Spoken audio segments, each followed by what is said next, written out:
Então, em nome da Comissão Científica da Clínica Santa Helena, né, onde o presidente é Márcio Vinícius, ele pediu para eu estar adiantando para ele aqui hoje, porque hoje ele ficou de babá, e aí a gente vai estar falando um pouquinho sobre um assunto que é estratégico, né, que é sepse neonatal.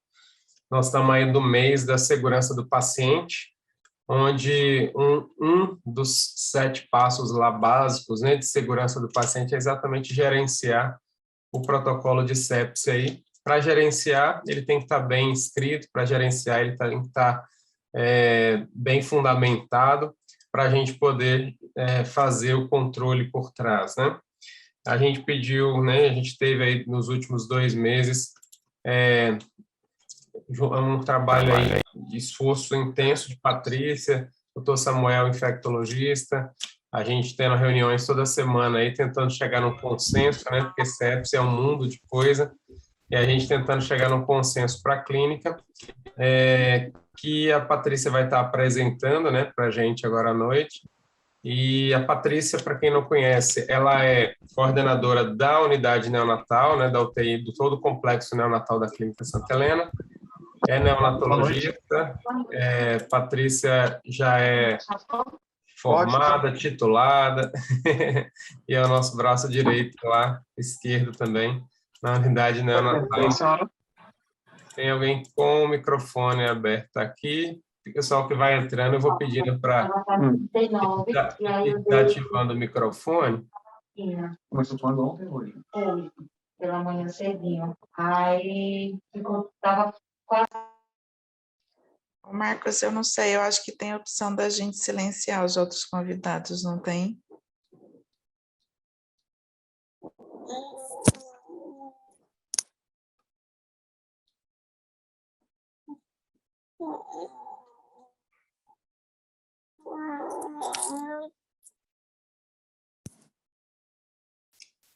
Você está me ouvindo? Estou. Beleza. Então pode dar início aí, por favor. Deixa eu só ver que tem um bebê chorando aqui, eu vou dar mais uma aqui. Pode começar aí. Fica à vontade, tá? Então, em primeiro lugar, eu gostaria de agradecer o convite da Comissão Científica da Clínica Santa Helena e agradecer também a todos que vieram participar de mais este evento. O assunto é bem amplo, então não sei se eu vou estender muito além do horário, mas eu vou tentar ser o mais rápido possível. Então, hoje a gente vai falar um pouquinho sobre sepse neonatal, com foco na atualização, no diagnóstico e no manejo. Só para a gente fazer uma revisão, a definição de sepse neonatal é um estado de inflamação sistêmica intensa provocada por uma infecção, que pode ser bactérias, vírus, fungos, geralmente levando a alguma disfunção em algum órgão. Os órgãos mais acometidos na sepse, por ordem decrescente, são sistema respiratório, sistema de coagulação, o renal, depois o cardiovascular e, por último, o sistema nervoso central. A incidência de sepse neonatal, ela fica girando em torno de 0,5 casos por 1.000 nascidos vivos a termo e 1 caso por 1.000 nascidos vivos prematuro. E a meningite fica em torno de 0,01 a 0,02 a cada 1.000 nascidos vivos. A classificação da sepse neonatal, a gente vai classificar entre precoce e tardia, e a gente precisa considerar a data e hora de vida do início dos sintomas, ou o primeiro exame laboratorial alterado. Preferencialmente, o padrão ouro são as culturas. Aí vem a confusão, porque hoje tem a polêmica dos critérios e o ponto de corte para a gente definir como precoce e a tardia. Então, a grande parte da literatura ainda fala o ponto de corte como 72 horas. Então, quando o paciente começa a ter sintomas ou os exames alterados nas primeiras 72 horas de vida, eles consideravam como precoce. E se fosse acima de 72 horas considerava-se tardia.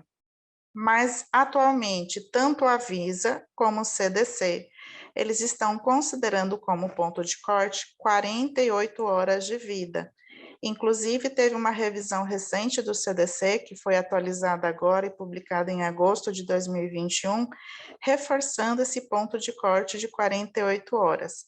Então, nós, da Clínica Santa Helena, a CCIH definiu que o nosso ponto de corte, tanto para estatística como para registro em prontuário, a gente vai definir que sepse precoce, ela ocorre nas primeiras 48 horas de vida e a tardia acima de 48 horas.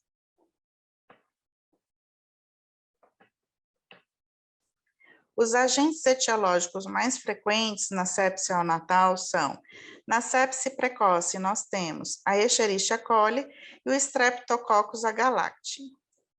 Sendo que, no prematuro, o mais frequente é a Escherichia coli. E no recém-nascido a termo, seria o Streptococcus do grupo B. Já na sepse neonatal tardia, eu coloquei aqui por ordem de frequência, do mais frequente para o menos frequente. Em primeiro lugar, disparado, são os estafilococos, sendo Staphylococcus aureus e epidermidis. Depois vem as enterobactérias, que seriam Escherichia coli, Pseudomonas, Enterobacter, Klebsiella serracea, Cinectobacter. E, raramente, temos a incidência de fungos, que pode variar de serviço para serviço, mas fica em torno de 1 a 3%. O que é importante a gente analisar na sepse neonatal, tanto na precoce como na tardia? Primeiro, analisar quais são os fatores de risco. Segundo, analisar os sinais clínicos de sepse. Terceiro, colher e interpretar os exames laboratoriais. Depois, análise das culturas. E, por último, definir o uso adequado dos antimicrobianos. E o mais importante, a gente aprender quando iniciar ou não e quando suspender. Então, para isso, temos que ter critérios bem definidos. Quais são os fatores de risco? O primeiro fator de risco é a própria imunodeficiência do paciente, que eu vou abordar no próximo slide. Depois, vem os fatores de risco maternos, que aí são os fatores que vão envolver na sepse precoce. E, posteriormente, temos os fatores de risco ambientais, que vão levar à sepse tardia. Quanto aos fatores de risco próprios do paciente, temos a imunodeficiência do recém-nascido, onde a gente tem uma barreira epidérmica imatura, uma deficiência de polimorfonucleares, macrófagos e monócitos, uma deficiência de complemento e fibronectina e deficiência de anticorpos específicos, principalmente células T e B. Quais são os fatores de risco maternos no recém-nascido a termo e prematuro? Essa é uma publicação do Pediatrics, falando basicamente só de Streptococcus. Por quê? É o agente mais frequente em toda a literatura para sepse precoce. Então, aqui, essa publicação, ela foi de agosto de 2019, e ela chama a atenção que 1 para cada 4 gestantes são colonizadas pelo Streptococcus do grupo B.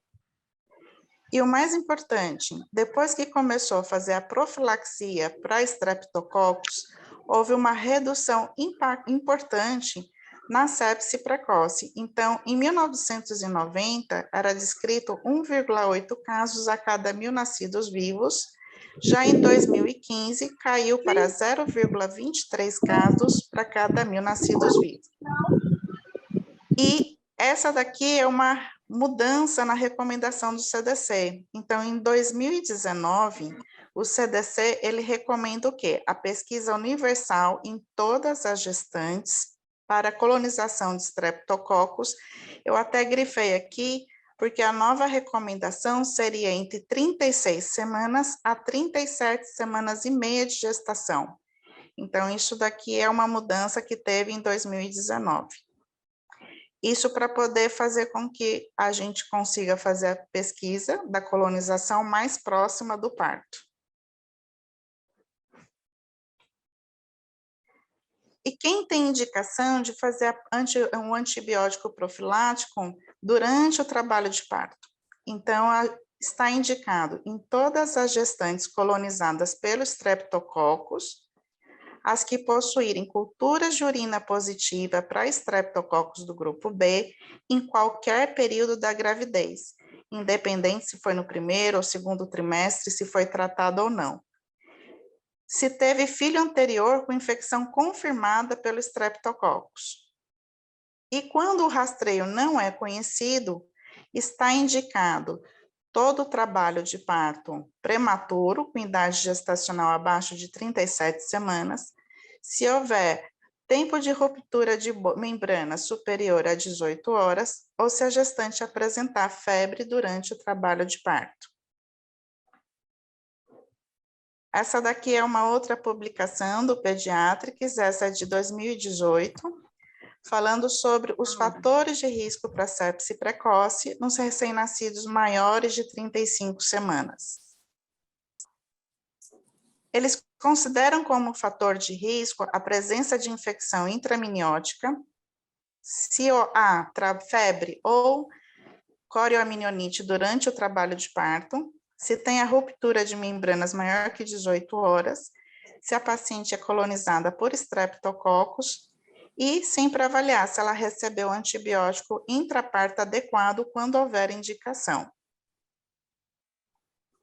Essa daqui é uma ferramenta que eu trouxe para vocês, que vocês depois podem baixar no celular, porque ele tem um aplicativo tanto para Android quanto na Apple Store, chama EOS Calculator, e ele vai calcular a probabilidade de sepse precoce. Pode também acessar direto no site deles, que eles também fazem o cálculo. Aqui, quais são as informações que a gente precisa preencher? A idade gestacional do paciente, quantos dias de vida ele tem, a temperatura, qual foi a maior temperatura da mãe durante o trabalho de parto, e você vai escolher se vai ser em graus Celsius ou Fahrenheit. Como no Brasil a gente usa o Celsius, vocês vão preencher em Celsius. O tempo de ruptura de membranas, o status para Streptococcus da mãe, se ela é negativa, positiva, ou se é desconhecido, e se ela recebeu antibiótico durante o trabalho de parto e quantas horas antes. Quando você preenche todos esses dados, ele vai dar uma estimativa do risco da criança fazer sepse precoce, e ele dá a conduta. Mas baseado principalmente o quê? Baseado no quadro clínico do paciente. Então, quando o bebê está clinicamente bem, é só observação.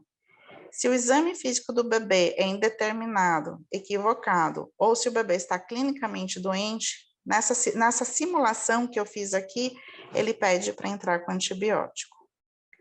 Aqui eles têm um fluxograma, onde esse aplicativo, ele é baseado. Basicamente, o que chama atenção aqui, que a clínica é soberana, então o bebê que tem sinais clínicos de doença, ele sempre pede para colher as culturas e entrar com antibiótico empírico. Ou se a mãe apresentou febre durante o trabalho de parto, também a recomendação é que colha as culturas e inicie com antibiótico. Agora, se a mãe, se ela é colonizada pelo Streptococcus, ela recebeu o antibiótico profilático adequado, não tem indicação da gente ficar fazendo rastreamento no bebê e seria apenas cuidados de rotina. E para o paciente que é a gestante, ela é colonizada pelo Streptococcus, mas não recebeu o antibiótico profilático, eles pedem o quê? Observação clínica no mínimo entre 36 a 48 horas. Então, aquela paciente que não tem pesquisa de estrepto, ou se ela tem, mas não recebeu o antibiótico durante o trabalho de parto, é obrigatório esse tempo mínimo de observação. Então, isso daqui é até para reforçar sobre as nossas altas precoces. Então, o ideal é que todo bebezinho que tivesse alguma suspeita, ou então não tivesse pesquisa de colonização durante o trabalho de parto, a gente deixasse o bebê em observação. Aqui é só um resumo colocando o quê? Que todo recém-nascido que tem sinais de doença, é obrigatório a gente entrar com antibiótico após a coleta das culturas e sempre quando a mãe tem história de febre durante o trabalho de parto. Essa daqui é uma publicação do Pediatrics, que foi de dezembro de 2018, falando sobre também os recém-nascidos prematuros, abaixo de 34 semanas e 6 dias. Quais são os fatores de risco principais? Seria trabalho de parto prematuro, incompetência istmo-cervical, com ou sem cerclagem, ruptura de membranas maior do que 18 horas, e se a genitora tem sinais de corioamnioniite, que seriam hipertermia materna associada a leucocitose ou secreção vaginal purulenta ou taquicardia fetal. Como proceder nos casos de prematuros que nascem por outras complicações maternas? Então, o risco de sepse precoce é baixo quando o parto for por cesariana, sem bolsa rota e sem trabalho de parto. Então, o exemplo mais frequente seria no caso da pré-eclâmpsia ou centralização fetal. Então, nesta situação, a gente precisa avaliar o risco e o benefício da terapia com antibiótico empírico, porque nessa situação, o risco da criança nascer com sepse precoce é extremamente baixo. E sobre a sepse tardia? A clínica se inicia 48 horas após 48 horas de vida. E a incidência pode variar de 0,6% a 14% dos neonatos durante a hospitalização, mas pode chegar a 35% entre os prematuros extremos. E ela é causada por invasão de micro-organismos que estão colonizando a pele e mucosas do neonato no ambiente hospitalar. O que é importante no manejo da sepse tardia? Primeiro, identificar e reduzir os fatores de risco do paciente. Então, primeiro, a gente tem que avaliar se o paciente ele está hospitalizado ou se ele é de origem domiciliar. Segundo, conhecer o perfil epidemiológico da unidade para direcionar o tratamento da sepse tardia hospitalar. E, por último, aplicação de protocolos para uso racional de antibióticos. Quais são os fatores de risco para sepse para RN hospitalizado? Eu coloquei essa figurinha aqui com várias pessoas aqui, cada uma segurando aqui a sua pecinha de quebra-cabeças, para chamar a atenção que todos nós temos um papel muito importante para esses prematuros que ficam hospitalizados. Então, aqui vai envolver o trabalho da enfermagem, do fisioterapeuta, da nutricionista, do pediatra. Por quê? Um dos fatores de risco para a sepse tardia seria demora na progressão da dieta enteral. Outro fator de risco seria procedimentos invasivos e cirurgias. O outro é catéter central por período prolongado, lesões de pele e mucosas. Então, chamo bastante atenção que a enfermagem tem um papel bem importante nisso, que agora a gente tem que fazer uma prevenção intensa de evitar lesões de pele. Ventilação mecânica, evitar principalmente as reintubações, evitar o uso de inibidores da acidez gástrica, como, por exemplo, o omeprazol, evitar o uso de antibióticos por período prolongado, principalmente maior do que 5 dias. Então, aqui é onde que todos vão ter seu papel fundamental, principalmente nas reuniões e nas visitas multidisciplinares, para a gente tentar evitar esses fatores de risco. Aqui foi uma publicação comparando a incidência de sepse neonatal tardia em diferentes países. Então, o que vocês podem ver é que é disparado, a causa mais frequente de sepse neonatal tardia são as infecções por estafilococcus, principalmente o estafilococcus coagulase negativo. Aqui eu trouxe uma publicação que foi do NICE, tá? É um protocolo europeu, foi publicado este ano em 20 de abril de 2021, e ele fala um pouquinho sobre a avaliação dos fatores de risco e sobre os sinais clínicos do RN para sepse precoce. Então, aqui precisa vocês terem ideia que a gente vai avaliar 2 fatores. O primeiro é o fator de risco materno, e segundo são os sinais clínicos que o RN vai apresentar. Tanto o fator de risco como os sinais clínicos vão ter sinais que vão ser de alto risco e os sinais que são de baixo risco ou risco intermediário. Eu coloquei aqui as bandeirinhas vermelha e amarela, porque no protocolo original ele coloca assim, como bandeira vermelha e bandeira amarela. A gente acabou colocando na tradução como alto risco, fatores de risco materno como alto risco e fator de risco materno como baixo risco. E sobre os sinais clínicos do RN, a gente colocou sinais clínicos de alto risco e os sinais de risco intermediário. Então, quais são os fatores maternos de alto risco para sepse precoce? Então, primeiro, se a gente tem uma infecção suspeita ou já confirmada no irmão. Então, hoje a gente tem muitas gestações múltiplas no caso de gemelares, trigemelares, até quadrigemelar.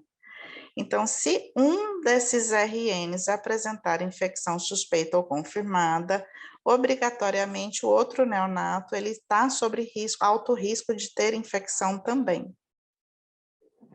E quais são os fatores de risco maternos menores para sepse precoce? Então, a gente vai avaliar aqui se existe risco de infecção pelo Streptococcus do grupo B, se existe trabalho de parto prematuro, incompetência istmo-cervical, qual é o tempo de ruptura das membranas. Aqui ele dividiu que para prematuro eles vão considerar 18 horas, mas para termo, esse protocolo europeu ele considerou como acima de 24 horas. Se houve febre materna durante o trabalho de parto, e se existe suspeita de corioamnioniite, então com febre materna ou com sinais de leucocitose materna, secreção vaginal purulenta e taquicardia fetal. E quais são os sinais clínicos do recém-nascido? Então, ele coloca aqui que seria sinal clínico de alta probabilidade para sepse, se o recém-nascido apresentar apneia, principalmente se for um RN com mais de 35 semanas, que faz apneia sem causa aparente. Ou se for prematuro, aquele prematuro entre 32 e 34 semanas que está fazendo apneia mesmo usando cafeína.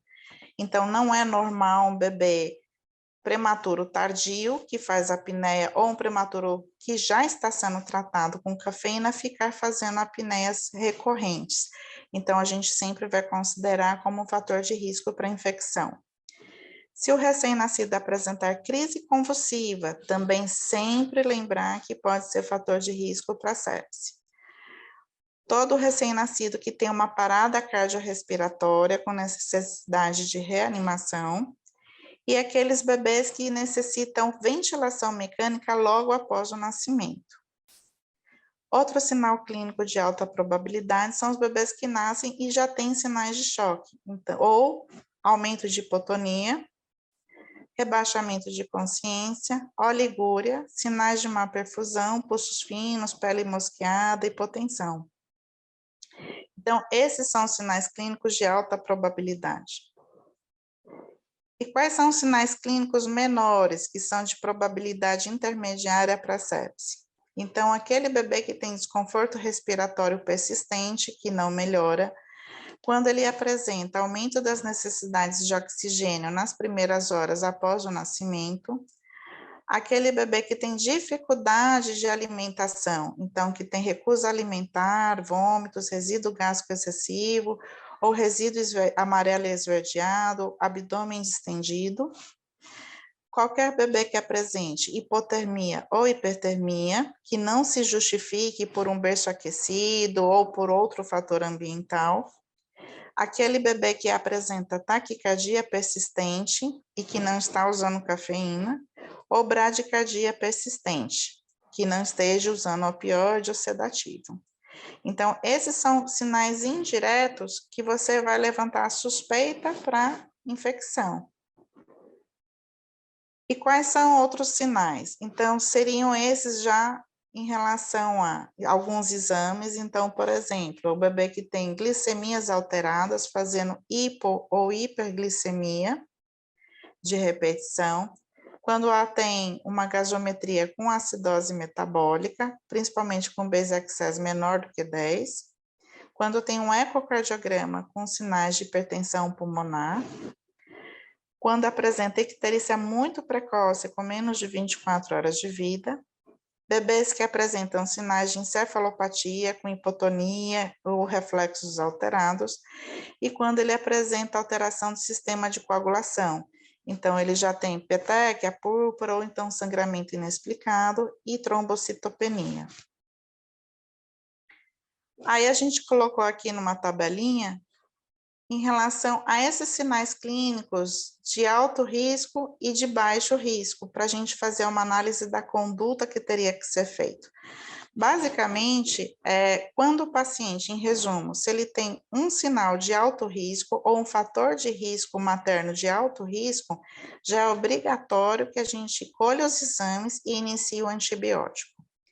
Se ele tem fator de risco materno ou sinal clínico do recém-nascido de probabilidade baixa ou intermediária, ele precisa apresentar 2 alterações para a gente fazer a suspeita de infecção.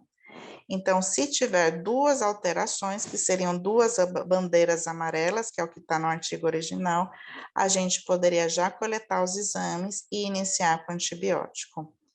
E se ele apresentar somente um sinal clínico ou um fator de risco baixo ou intermediário, seriam exames, mas aguardar sem antibiótico até esclarecer se o paciente tem infecção ou não.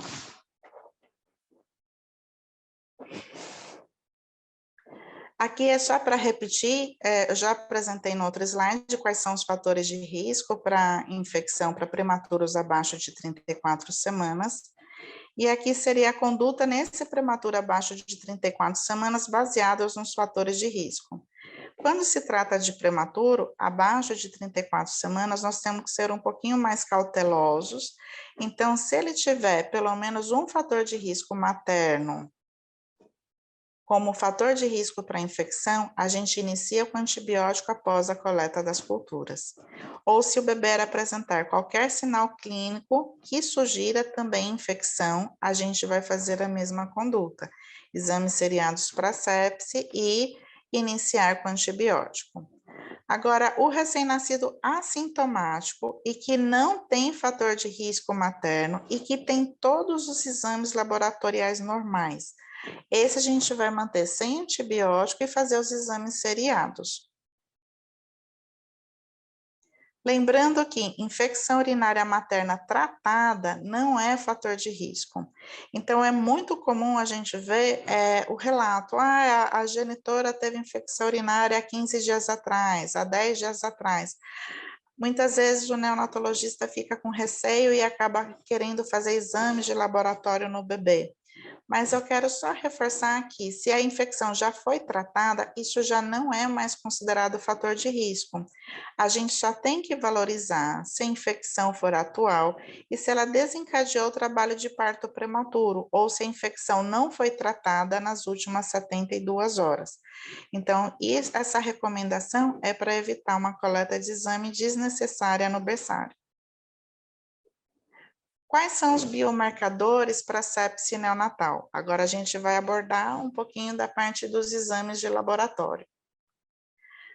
Aqui são os biomarcadores que foram mais estudados nos últimos anos. Então, aqui disparado é sobre o PCR, mas também tem muitos artigos, muitas pesquisas em relação às interleucinas, procalcitonina, interferon, TNF.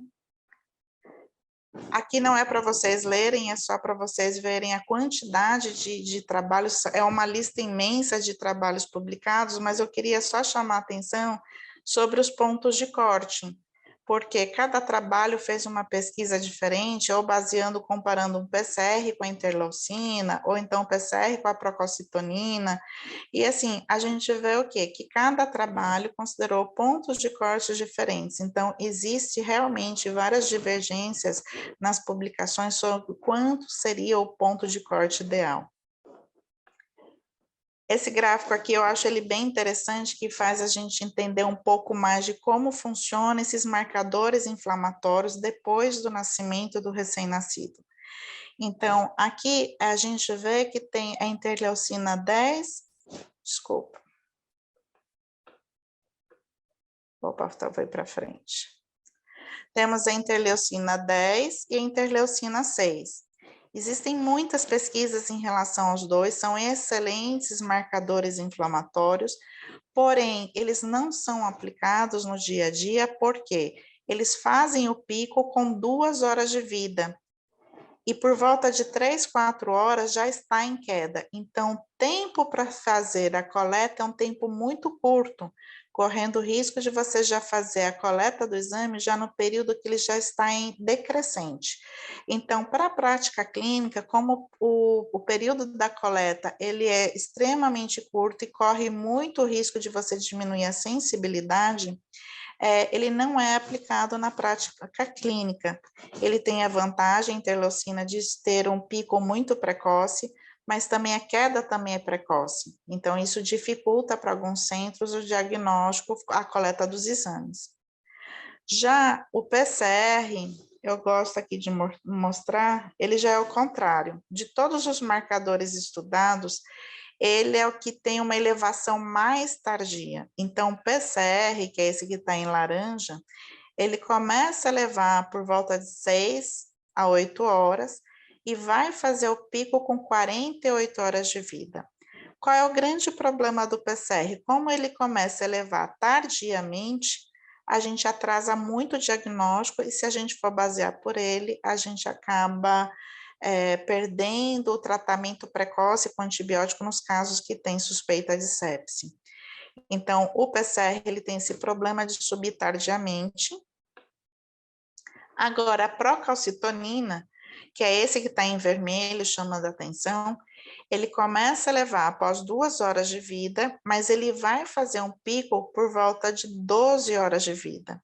Então, o pico da procalcitonina ocorre com 12 horas, e ele começa a entrar em queda após 24 horas. Então, quando você colhe os exames por volta de 48 horas, ele já está em queda, que é justamente o período que a gente tenta fechar o diagnóstico, se o paciente tem sepse precoce ou não, e quando a gente está reavaliando a necessidade de manter antibiótico ou não. Então, a procalcitonina tem essa grande vantagem, ela eleva precocemente e que com 48 horas ela já está em queda. Então, a gente consegue definir se o paciente pode ter os antibióticos suspensos ou não.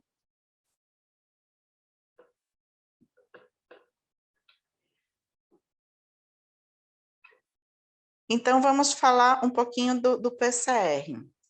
Esse artigo aqui, ele foi publicado pelo Chiesa, é um pesquisador europeu, italiano, e ele só estuda marcadores inflamatórios no recém-nascido. Então, ele colocou aqui a elevação do PCR nas primeiras 24 horas a 48 horas de vida. Então, vocês podem ver que o percentil 90 para o PCR, ele acaba sendo, com 24 horas de vida, 7,8, mas se for considerar o percentil 95, chega a atingir entre 12 a 14.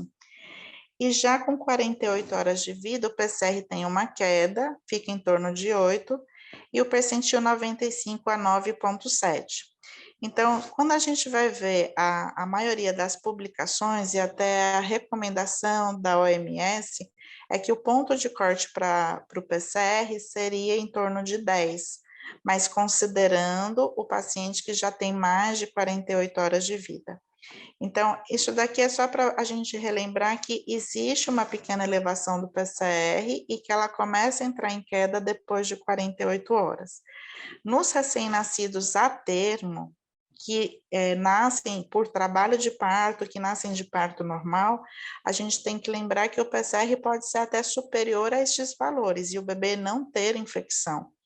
Então, é importante fazer o PCR seriado, principalmente no trabalho de parto normal, que ele pode ter níveis de PCR bem mais elevados do que esses valores apresentados e que a gente tem que fazer a curva, acompanhar o segmento desse PCR. Essa daqui já é uma curva dos valores de procalcitonina, depois que o recém-nascido, depois que a criança nasce. Então, a gente vai ver aqui. O que eu quero chamar a atenção? A procalcitonina, ela já tem sido aplicada na pediatria e nos adultos. Só que os pontos de corte para os adultos, às vezes, acaba sendo um pouquinho diferente. Então, normalmente, um adulto, ele tem valores de procalcitonina abaixo de 0,1 e tolera-se até 0,5. Mas no recém-nascido, e principalmente nos prematuros, os valores de procalcitonina podem ser exageradamente maiores, principalmente nas primeiras 24 horas de vida. Então, o que é descrito na literatura? Até mesmo diferença entre prematuros e termos. Então, os prematuros que têm desconforto respiratório, eles tendem a fazer níveis de procalcitonina maiores. Então, aqui é para mostrar esse gráfico em relação a níveis de procalcitonina em recém-nascidos que foi excluído infecção. Mas a gente pode ver que com 24 horas de vida, o percentil 90 chega próximo a 10. Então, por isso que ficou aqui, ó, esse ponto de corte para 10, que aparece na próxima tabela. Então, em resumo, para a procalcitonina, nós vamos considerar que o pico dela vai acontecer por volta de 24 horas de vida, a gente pode tolerar até níveis de 10, mas que ele precisa estar em queda após 36 horas de vida, e a gente vai considerar níveis normais acima de 48 horas de vida, o ponto de corte de 2. Então, é importante a gente fazer, no mínimo, 2 dosagens. A primeira dosagem, nós vamos recomendar fazer com 12 horas, porque é o período que vai estar em ascensão, nível de procalcitonina, e a segunda dosagem, nós vamos fazer com 48 horas, que é o período que já vai estar em queda. Inclusive, a procalcitonina ela é muito útil também na sepse tardia. Então, você pode ver que existe uma elevação dos valores de procalcitonina. Então, normalmente, um recém-nascido, ele vai ter níveis de procalcitonina abaixo de 1. Mas quando ele tem infecção, ele vai fazer esses pequenos picos. Então, isso daqui são demonstrações, são 3 exemplos de recém-nascido que desenvolveram sepse tardia. E aqui no gráfico a gente mostra a elevação e depois a queda. Então, é muito importante, por que eu falei tanto sobre as horas de vida, sobre os picos, as elevações, tanto do PCR como da procalcitonina? Que existe o tempo correto para a gente fazer a coleta. Então, o PCR mesmo, vocês viram que ele começa a elevar tardiamente, somente depois de 6 horas. Então, não adianta fazer a coleta de PCR na primeira hora de vida, porque quando você colhe nas primeiras 3, 4 horas de vida, o nível do PCR vai ser muito baixo. E a procalcitonina, ela tem um aumento já maior, mais rápido, ele já começa a aumentar mais precoce do que o PCR, e ele vai fazer um pico com 12 horas. Então, a gente padronizou na Clínica Santa Helena que a coleta dos exames a gente vai dividir em 2 grupos. O primeiro grupo é do recém-nascido que vai receber antibiótico logo após o nascimento. E o segundo grupo é do recém-nascido que não vai necessitar antibiótico na primeira hora de vida e que a gente pode aguardar de 12 a 24 horas a evolução. Então, para o primeiro grupo, que é aquele que vai receber antibiótico na primeira hora de vida, quando o bebê nascer, logo na admissão da UTI, vai ser coletada a primeira amostra da hemocultura e vai ser no mínimo 1 ml. Além da hemocultura, a gente colhe a gasometria, só para relembrar a todos que a gente precisa calcular o score de risco do recém-nascido, que é o SNAP. Então, é obrigatório que tenha uma gasometria na admissão da UTIM. Com 12 horas de vida, nós vamos fazer o hemograma e a segunda a segunda coleta da hemocultura. E aí a gente vai associar o PCR e a procalcitonina, porque a gente já vai estar começando a pegar a ascensão do PCR e eu vou pegar o pico da procalcitonina. E 48 horas de vida, nós vamos colher o hemograma, o PCR e a procalcitonina, que a gente vai pegar a queda desses valores. Então, a gente tem que comparar tanto o hemograma, o PCR e a procalcitonina com 12 horas e acompanhar a evolução com 48 horas. E para aquele recém-nascido que não foi definido e que não necessita entrar com antibiótico logo na admissão da UTI, na primeira hora de vida, nós vamos coletar só a gasometria e eu vou deixar para fazer tudo com 12 horas de vida, que é o hemograma, as 2 amostras de hemocultura, se a gente estiver investigando sepse precoce, o PCR e a procalcitonina. Então, o que vai mudar só é o tempo da coleta. Por quê? Alguns trabalhos, eles colocam que se você colhe a hemocultura logo após o nascimento, a taxa de positividade é menor. Então, aquele paciente que tem condições de esperar e que você ainda não definiu se precisa do antibiótico ou não, e você está fazendo os exames seriados, a gente deixa para colher a hemocultura no mínimo com 8 horas, preferencialmente com 12. E como é que a gente vai interpretar o hemograma? A gente vai considerar leucopenia abaixo de 5.000 leucócitos, a neutropenia abaixo de 2.000 neutrófilos, leucocitose acima de 25.000, a plaquetopenia abaixo de 100.000 e o índice neutrofílico maior ou igual a 0,3. Aqui é só para lembrar, é um gráfico também já é bem antigo, que é do Manroy, que é de 1979, mostrando que o leucograma também ele oscila de acordo com as horas de vida. Ele também vai fazer um pico com 12 horas e depois de 24 horas ele entra em queda. Então, como é que a gente vai interpretar esses mediadores inflamatórios? Principalmente a procalcitonina, que é um exame novo que a gente está fazendo na Santa Helena, associada ao PCR. Então, como eu mostrei anteriormente que tanto o PCR como a procalcitonina, ele vai elevar e vai fazer um pico, a depender das horas de vida, a gente vai avaliar se a gente considera aquele valor dentro da normalidade ou não, tá? Então, se o bebê com 12 horas de vida tem uma procalcitonina menor do que 5 e um PCR menor do que 10, a gente pode aguardar e não iniciar com antibiótico se for seguro. Porém, se ele tiver níveis de procalcitonina maior do que 5 ou PCR maior do que 10 com 12 horas de vida, aí é uma infecção provável, então sugere-se que colha hemocultura e inicie com antibiótico. E com 48 horas de vida, a procalcitonina já tem que estar em queda. Então, o ponto de corte seria 2. Então, se tiver uma procalcitonina menor do que 2, a gente considera que o bebê tem baixa probabilidade para infecção. E se o PCR estiver em queda abaixo de 10, também baixa probabilidade.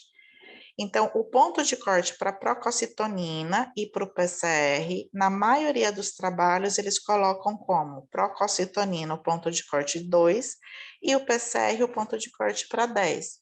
Isso em vários artigos, inclusive a recomendação da OMS. E as hemoculturas? Ela é o padrão ouro para diagnóstico de sepse, tanto precoce como para tardia. Porém, existem algumas publicações, achei um artigo do Reino Unido, que ele refere o quê? Que apenas 0,8 das hemoculturas coletadas no primeiro dia de vida, com menos de 24 horas de vida, foram positivas para o RN com suspeita clínica ou laboratorial para sepse precoce. Então, isso me chamou muita atenção, porque há muito tempo eu venho exigindo do laboratório, fazendo discussão, porque as nossas taxas de positividade para sepse precoce têm sido muito baixas. Mas eu achei essa publicação, que eu vou até mostrar mais para frente, mostrando que realmente em todas as UTIs do mundo, quando se faz hemocultura para sepse precoce, a taxa de positividade é muito pequena. Então, fica nessa média de 0,8%. E qual é a sensibilidade das culturas? Então, o mais importante também é que alguns artigos falam sobre a densidade. Então, a quantidade que você tem do patógeno concentrado no sangue, ele vai interferir na chance de positivar ou não essa hemocultura. Então, eles colocam o quê? Que densidades menores do que 4 unidades formadoras de colônia por ml vai exigir um mínimo de 1 ml de sangue para hemocultura. Por isso que hoje a recomendação é que tenha-se no mínimo 1 ml de sangue para fazer hemocultura. Em situações excepcionais, a gente tolera 0,5 ml. O que é excepcional? Às vezes um acesso venoso muito difícil, ou então um prematuro muito extremo, aqueles microprematuros de 500 gramas. Então, nessas situações especiais, a gente toleraria 0,5. Mas a recomendação para a gente ter maior sensibilidade seria 1 ml, justamente porque a gente não sabe qual é a densidade do patógeno no sangue. Então, se você tem uma densidade maior do que 10, a chance dessa positividade é maior. Então, você poderia até coletar um volume menor de sangue, porém, a gente não tem como saber. Então, a recomendação é que a gente faça sempre 1 ml. Isso daqui é um trabalho que eu achei justamente falando sobre essa baixa positividade das hemoculturas. Então, eles colocaram aqui...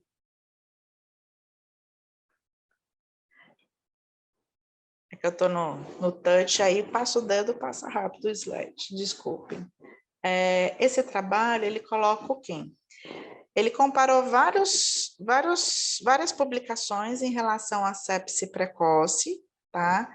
E eles colocam sepse precoce definida tanto por exame físico, pela clínica, onde o médico pediatra considerou como sepse. Então, o paciente tinha sintomas, preenchia critérios pela avaliação clínica do pediatra e, inclusive, com alguns marcadores mínimos. Então, por exemplo, aqui tem o PCR acima de 10, em outros artigos colocava PCR acima de 8, outros colocavam 20. E mesmo assim, mesmo esse último trabalho aqui, que colocou um PCR acima de 20, dos pacientes que coletaram, a proporção de hemocultura positiva para hemocultura negativa foi 4:48. Ou seja, eles coletaram tiveram 52 casos de pacientes com suspeita de sepse, somente 4 hemoculturas positivaram e 48 foram negativas. Então, foi considerado sepse clínica pelo histórico, pelo exame físico e pelo exame laboratorial, e mesmo assim a relação foi 1:12, ou seja, 52 hemoculturas colhidas, 4 positivaram e 48 não positivaram. Então, isso daqui só é para mostrar que no mundo todo existe esse questionamento. A taxa de positividade de hemoculturas para sepse precoce é muito baixa. Existem vários fatores que eles discutem, desde quantidade de sangue, volume mínimo de sangue, período de coleta, o patógeno, que de acordo com alguns patógenos, eles têm um crescimento mais lento e necessitam um volume um pouquinho maior. Então, esse problema, essa dificuldade de conseguir ter uma hemocultura positiva para sepse precoce é mundial, não é uma coisa só nossa, não. Então, eu achei bem interessante esse artigo, porque tirou várias dúvidas que eu tinha. Então, aqui só para reforçar que o volume mínimo tem que ser 1 ml, e, se não for possível, no mínimo 0,5 ml pode ser aceitável, e sempre 2 amostras. A urocultura para sepse precoce não é recomendado. Agora, na sepse tardia, sempre a gente tem que coletar. O líquor é outro questionamento. Então, na sepse neonatal precoce, a gente sempre tem que colher quando os sinais clínicos são altamente sugestivos de infecção sistêmica, ou se o bebê tem sinais clínicos de infecção em sistema nervoso central. Então, é obrigatório ter líquor. Todo bebê que tem crise convulsiva, apneia de repetição, abalamento de fontanela ou opistótono. Já para sepse neonatal tardia, é obrigatório coletar sempre. Então, não tem discussão. Confirmou sepse tardia, tem que coletar o líquor. Aqui são os valores de normalidade do líquor em recém-nascido, que a gente vai diferenciar se o bebezinho é termo ou prematuro. Não vou entrar em detalhes, porque isso já é o nosso dia a dia, mas eu trouxe aqui para relembrar a todos que existem diferenças do ponto de corte do leucograma, das proteínas, da glicose. Uma coisa que a gente tem feito na Santa Helena, que é a dosagem do lactato no líquor, então tem alguns trabalhos que apresentam a dosagem desse lactato como análise de processo inflamatório, de perfusão neurológica. Na UTIM nós temos o gasômetro, temos a facilidade de já ter o gasômetro dentro da UTI, então como é que a gente tem feito? Na hora que a gente vai coletar o líquor, se for possível e viável, a gente colhe uma pequena amostra na seringa de gasometria e coloca no gasômetro, então a gente consegue ter uma ideia do lactato. Mas isso não é obrigatório, a gente acaba fazendo mesmo se houver condições para isso, que a prioridade sempre vai ser a celularidade e a proteína e a glicose. Já que a gente está falando de meningite, eu trouxe aqui esse artigo, que é do Pediatrics, de 2017, falando justamente só sobre meningite neonatal e no período menor do que 90 dias. Então, ele coloca aqui, a meningite neonatal, os patógenos mais frequentes, ele coloca essa tabelinha, dividindo os pacientes que estão hospitalizados desde quando nasceram, e os pacientes que voltam de casa, que recebem alta do berçário e reinternam depois de alguns dias. Então, quando o paciente retorna de casa, a incidência dos germes mais frequentes ficariam: primeiro, a gente tem o Streptococcus do grupo B, ele está em primeiro lugar com 36%, para Escherichia coli 31%, depois vem Listeria, Neisseria e Hemófilos, e aí vai caindo a incidência. Então, de qualquer forma, mesmo para o recém-nascido que retorna de casa, os mais frequentes continuam sendo o Streptococcus e a Escherichia coli. Já para os pacientes hospitalizados, ainda a gente tem também a Escherichia coli, mas ela vem em primeiro lugar, então o gram-negativo é mais comum. Segundo lugar, o Streptococcus do grupo B, e depois vem os outros, que aí já seriam os germes que a gente costuma ter no ambiente hospitalar. Então, a gente pode ver que, se for olhar por frequência, os mais comuns são os nossos conhecidos Streptococcus do grupo B e Escherichia coli. Por conta disso, eles também fizeram análise da sensibilidade in vitro, tanto da Escherichia coli como do Strepto B, aos antibióticos mais frequentes utilizados na UTI neonatal. Esse trabalho que eu estou mostrando para vocês, eu até esqueci de comentar, ele foi um trabalho de 2 anos em 7 grandes centros do Canadá, até para vocês terem uma referência. Depois, se alguém quiser ler esse trabalho. Então, quando a gente fala de Escherichia coli, a gente vê que a sensibilidade para gentamicina é de 87%, para cefalosporina de terceira geração 97% e meropenem 100%. Para Streptococcus do grupo B, o melhor é a ampicilina, que também é 100%, mas se você for ver, para Streptococcus você pode tratar tanto com ampicilina como vancomicina, mas não teria necessidade de a gente gastar uma vancomicina, já que ele pega muito bem com ampicilina.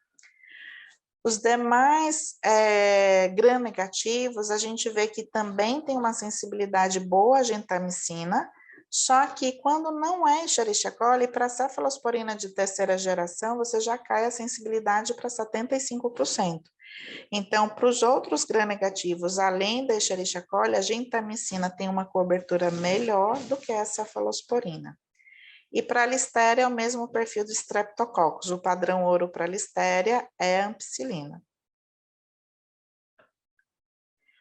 Eu trouxe aqui a revisão da OMS para tratar sepse no neonato e também na criança. Ficou um pouco pequeno aqui o slide, mas é só para resumir. A OMS recomenda que toda criança abaixo de 2 meses de idade, até 59 dias de vida, independente dos dias de vida, se é um paciente que está no ambiente domiciliar, que não está hospitalizado, então, assim, não se enquadra os pacientes com infecção hospitalar, mas sim com infecção domiciliar, o tratamento de escolha continua sendo ampicilina e gentamicina. Então, esse slide eu trouxe para todos, porque é muito frequente a gente ter algum bebê que reinterna, às vezes com 7 dias, 10 dias de vida, não é necessário a gente ampliar o antibiótico, a gente pode começar basicamente com ampicilina e gentamicina. Por isso que eu quis mostrar naquele slide anterior que mesmo depois de 48 horas de vida, os germes mais frequentes para o paciente que não está hospitalizado continua sendo o Streptococcus e Escherichia coli. Então, essa recomendação do OMS, ele reforça isso, que o tratamento de escolha até 2 meses de idade para paciente não hospitalizado continua sendo ampicilina e gentamicina ou penicilina. Você também pode usar a penicilina nessa situação. Aqui, a Organização Mundial de Saúde, ela reforçou a mesma informação agora em 2021, mantendo a mesma recomendação de 2017, e ainda ela coloca aqui para aqueles pacientes que têm dificuldade de acesso venoso, você poderia fazer a gentamicina intramuscular e a amoxicilina até você ter o resultado da hemocultura em 48 horas. Então, se o bebê estiver estável, com condição de receber a amoxicilina oral, não está errado a gente fazer a dose da gentamicina intramuscular e completar com a amoxicilina oral até ter o resultado dessas culturas. Então, isso daqui foi uma publicação desse ano, de 2021, reforçando que continua sendo ampicilina e gentamicina. E nessa mesma publicação desse ano, ele ainda reforça que mantém a recomendação de 2013 para tratamento da meningite, que é a primeira linha de escolha para tratamento de meningite domiciliar ou para sepse precoce continua sendo ampicilina e gentamicina, sendo a cefalosporina de 3ª geração recomendada para casos excepcionais. Essa daqui é uma outra publicação do Pediatrics. Essa daqui, inclusive, são com as doses do Red Book de 2018, colocando que para tratamento de meningite, eles recomendam a ampicilina, mas pelo Red Book de 2018, ele coloca que a dose seria 300 miligramas por quilo por dia, mas mantendo a ampicilina e gentamicina. Então, quando usar a cefalosporina de 3ª geração? Pela Academia Americana de Pediatria, ele recomenda que ele é uma alternativa para o aminoglicosídeo, quando você não pode usar a gentamicina, ou se há uma forte suspeita de meningite por gram negativo. Então, quais são os antibióticos de primeira escolha para sepse tardia no mundo? A gente fica confuso e eu li vários artigos e cada país, cada guideline falava de antibióticos diferentes, então por isso que esse bonequinho no meio foi a minha cabeça nos últimos dias tentando entender. Mas o mais importante, o que eu captei dos artigos, é que a escolha do antimicrobiano empírico, ele deve ser realizado com base se foi primeiro adquirida da comunidade ou se ela foi no hospital, em vez de ser início precoce ou tardio. Então, antes a gente já raciocinava primeiro, eu definia se era precoce e tardio, e depois da definição eu escolhi o antibiótico. Mas a recomendação atual é você primeiro definir se é germes de origem comunitário ou se são germes de origem hospitalar. Então, esse é o primeiro ponto, a gente definir a origem, qual é o fator de risco maior. Depois de determinado isso, a gente vai olhar quais são os fatores de risco para a infecção. Então, os fatores precisam ser analisados. Então, é um bebê que retornou de casa, ele tem onfalite, ele tem impetigo, Porque se ele tiver um falite em petigo, eu vou pensar mais no Staphylococcus, então a gente vai escolher a oxacilina. Mas se um bebê que retornou de casa com baixa ingesta, que você olha, não tem sinais de onfalite, impetigo, não tem nenhuma porta de entrada, não tem lesão de pele, você vai pensar nos germes mais comuns que são Staphylococcus e Streptococcus, desculpa. Vai pensar em Streptococcus e a Escherichia coli. Então, você ainda pode manter a ampicilina e a gentamicina. E se é um paciente que está hospitalizado há muito tempo e já teve uso de dispositivos invasivos, já teve catéter umbilical, já teve PIC, já teve intubação, ventilação mecânica, você já vai pensar em germes do seu ambiente hospitalar. Então, por isso que é importante você definir quais foram os fatores de risco e qual é o patógeno que o paciente pode ter. Então, a primeira coisa, quando você for escolher o antibiótico, você tem que escolher um antibiótico que sempre ofereça cobertura para gram positivo e sempre para gram negativo, até que a gente tenha as culturas. E para isso a gente tem que conhecer o perfil microbiológico do hospital e também avaliar e levar sempre em consideração o quadro clínico do paciente. Aqui eu trouxe alguns antibiogramas que a gente fez na análise desse ano dos nossos pacientes da UTIM. Aqui é para mostrar que a nossa sensibilidade para Escherichia coli, para os aminoglicosídeos é excelente, então a gente tem mais de 80% de sensibilidade. Para Staphylococcus, a gente tem uma sensibilidade muito boa também para aminoglicosídeo, a gentamicina tem uma boa sensibilidade, apesar que in vitro a gente tem uma sensibilidade baixa para a oxacilina, mas como a gente faz associação com a gentamicina, a gente consegue ter uma boa cobertura para os gram positivos. Lembrando que toda vez que você avalia um antibiograma, principalmente para o Staphylococcus, a gente tem que avaliar que in vitro, às vezes, o resultado é um, mas em vivo o resultado pode ser outro. Então, muitas vezes o paciente está com oxacilina, está dando uma boa resposta, com os exames laboratoriais normais e clinicamente melhor, mas em vitro a gente tem uma resposta ruim, uma sensibilidade baixa. Então, isso é muito comum acontecer com Staphylococcus. Então, a gente vai levar em consideração sempre a clínica do paciente.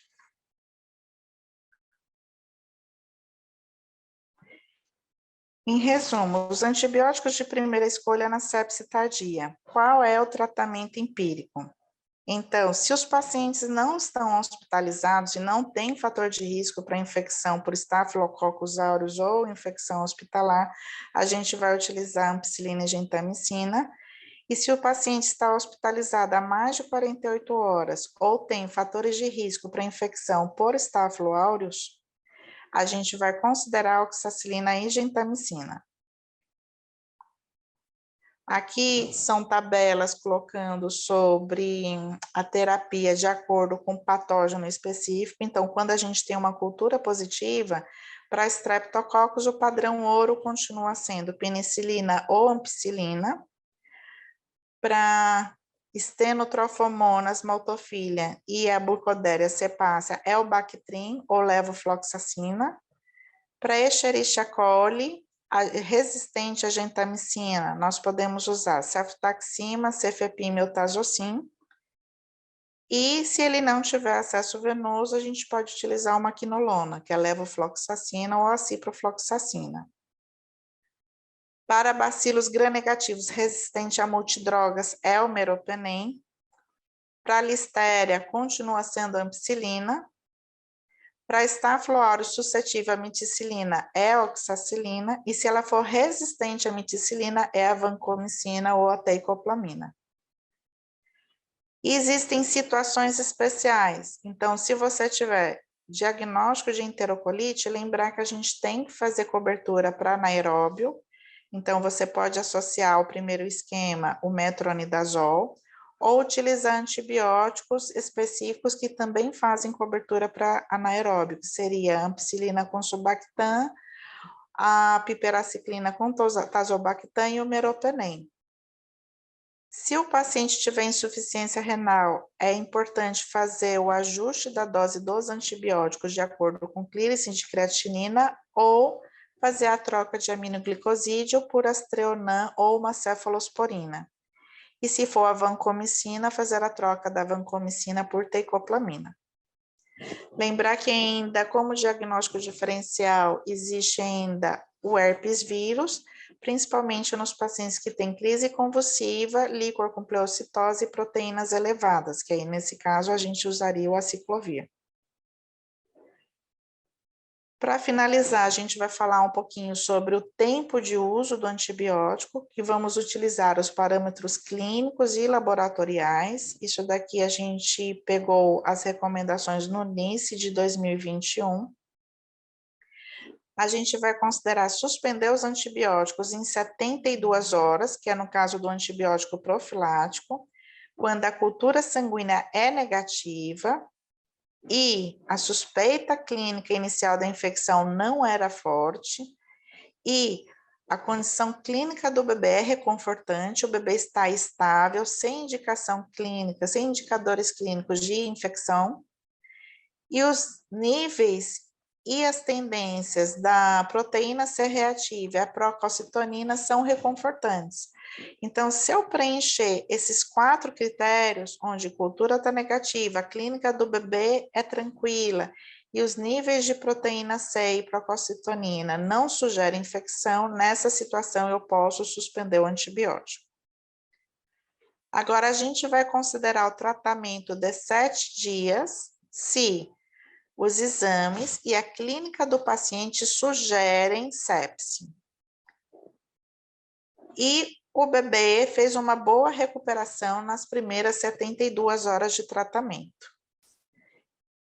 E nessa situação onde o patógeno não é identificado, ou seja, a gente não tem hemocultura positiva, ou se ela é positiva, tem que ser um comensal comum, por exemplo, Staphylococcus epidermidis. Então, quando é um comensal comum, eu posso fazer um tratamento mais curto de 7 dias. Então, quando a gente confirma que o paciente tem infecção, mas ele teve uma boa evolução, a gente pode suspender o tratamento com 7 dias. Agora, a gente vai fazer um tratamento prolongado de 10 dias ou mais, quando o bebê tem uma melhora lenta do quadro clínico e de acordo com as culturas. Então, por exemplo, o gram negativo, a gente tem que fazer no mínimo de 10 a 14 dias. O Staphylococcus aureus, a recomendação seriam de 14 dias, de fungos de 10 a 14. E se for analisar de acordo com o local da infecção, por exemplo, enterocolite, um mínimo de 10 dias, infecções cirúrgicas, também muitas vezes 10 dias, associados a catéter venoso central, também 10 dias, porém tem as infecções que já são mais complicadas e são prolongadas, que é o caso da endocardite e da osteomielite, que pode variar de 28 a 42 dias de tratamento. Lembrando que as meningites não complicadas, a gente tem que tratar, se for gram positivo, 14 dias, e se for gram negativo, tem que ser 21 dias. Então, o tratamento para o gram negativo é diferente do gram positivo.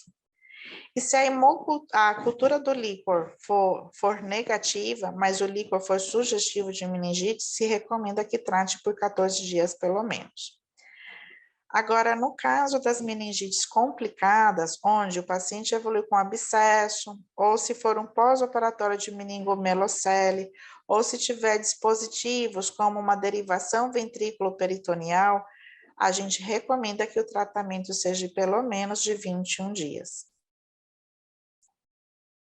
Vamos só revisar aqui um pouquinho sobre o uso racional de antibióticos, que a gente já falou várias coisas dos antibióticos, mas esse tópico é o mais importante que a gente saber e ter consciência do uso racional de antibióticos. Por quê? Hoje, a qualidade da UTI, a gente não vai medir pelas infecções que a gente conseguiu tratar, e sim a gente mede a qualidade da UTI pelo baixo uso de antibiótico. Então, é importante a gente ter esses 4 pilares. Então, o primeiro pilar é o diagnóstico e tratamento efetivo das infecções. A gente tratar só realmente quem tem infecção. Segundo, praticar o controle do antimicrobianos, ou seja, tentar utilizar os antibióticos de menor espectro. E sempre que possível, dizer não aos antibióticos de amplo espectro, principalmente as cefalosporinas, os carbapenêmicos, como imipenem, meropenem, e os glicopipetídeos, que no caso a vancomicina. Então, se a gente puder evitar usar principalmente o meropenem e a vancomicina, isso sim a gente vai estar mostrando que a gente está conseguindo fazer um controle do uso racional dos antibióticos de amplo espectro.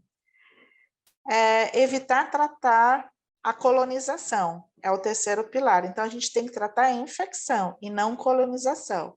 Então, já é recomendado que a gente não é para fazer cultura de aspirado traqueal, não é para colher cultura de ponta de catéter e nem tratar a infecção urinária coletada por cultura de catéter uretal. Então, assim, aquele bebê que está com catéter com sonda vesical há muito tempo, colher pela mesma sonda antiga, não tem validade aquela cultura. Então, a gente tem que tratar a infecção confirmada e não tratar a colonização dos dispositivos. E o último pilar é a gente saber interromper o tratamento quando ele não está indicado. Ou então, assim, também saber antecipar e suspender o antibiótico quando a infecção já foi controlada. Então, evitar o uso abusivo e prolongado dos antibióticos.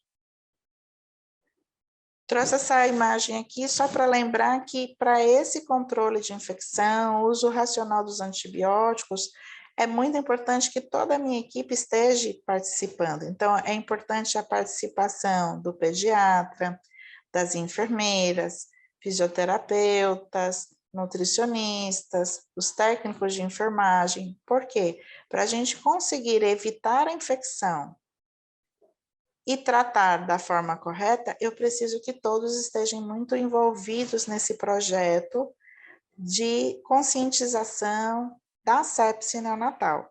Então, fica essa mensagem, por isso que eu fico muito feliz que eu vi que tem muitas enfermeiras, não foi só pediatra que participaram, que veio assistir essa aula, porque a participação de todos é muito importante.